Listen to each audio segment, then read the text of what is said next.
Amasomero ag'enjawulo gakyagenda mu maaso n'okujaguza oluvannyuma lw'okufuna ebyavudde mu bigezo bya siniya ey'okuna. Ku ssomero Likireka High mu ggombolola y'e Namugongo ekira, abayizi n'abasomesa tubasanze basagambiza. Bagamba okwekwasa Katonda kye kibayambye okuyitira waggulu. Twatuuziza abaana 112 era maybe kusooka kwogerera mu results abaana baffe nabo babadde mu result 1.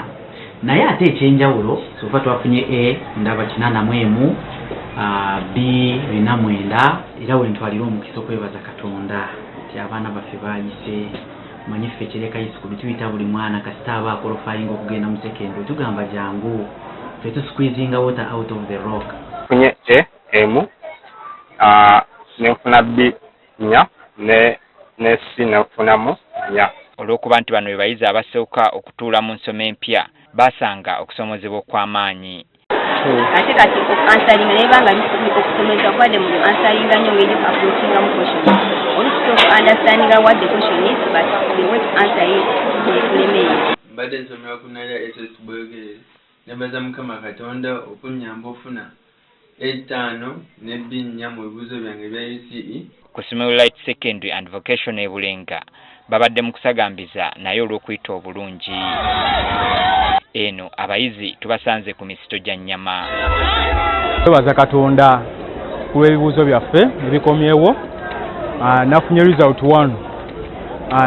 Abasomesa baffe abatusomesezza tubeebaza nnyo, bakoze omulimu munene nnyo okulanga tuyita bulungi. Baza nnyo Mukama ambeereddewo n'abazadde n'abasomesa bange ne bafacilitator. Joseph Kiberumbuga nga mutandisi w'amasomero gano ategeezezza ng'okwewaayo kw'abasomesa n'abayizi bwe kibayambye okusukkuluma mu bigezo. Era naye nenfuba nnyo n'abasomesa baffe n'abayizi okubategeeza nti tewali kikyamu kubeera ng'oli dokita ng'ate olina ekkolero ly'engatto. Tewaliwo kikyamu kubeera ng'oli inginiya ng'olina wooteeri. Embeera teyawukanye ku eyo esangiddwa ku ssomero limu Musa High School e Mityana. Mukama okwensansobosezza munayo okuyita essimu yaffe ne tebibadde bya mu ngeri gye talinamu COVID-19 naye Mukama akiyambye era nga mbadde wakubiri ku ssomero. Tulusomesezza bunyi tuyise abazadde baffe batuweeredde ali n'essomero tulyebaza nti bale tebatugoba bwa school fees tutataganya bya school fees yadde nga tubadde mu curriculum empya ebadde erimu ebyokuyiga bingi naye abayizi baffe basoboledde ddala okukola obulungi. Ku Mityana Central yo baatuuza abayizi 89 nga bonna ebigezo babiwuse buva.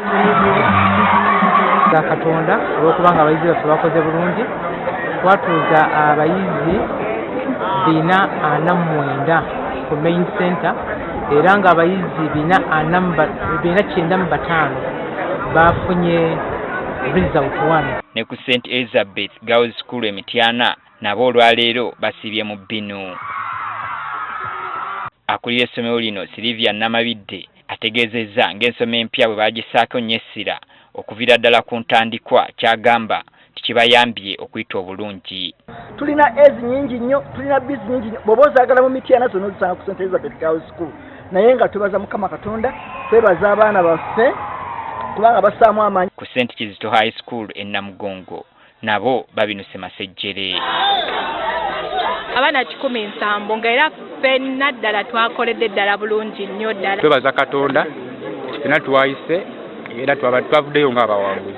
Njagala okukubiriza abakulu b'amasomero abasomesa tuyambe abazadde okutegeera results zino kubanga UNEB yazinnyonnyodde. Ne ku Mount Vernon e Maya abayizi basangiddwa basanyukirako bannaabwe okuyita ebigezo bino. Funye result 1 era nebazanya omuzadde wa mukonsaso ya school fees. Era nebaza abasomesa bange bambeererawo nnyo ne ba classmate bange batubeerawo nnyo mu group discussions. Batubuulidde ekyabasobozesezza okuyisa abaana obulungi. Abaana bano nga bwe mubalaba babadde bawulize babadde badiscussinga mu groups nga bafaayo.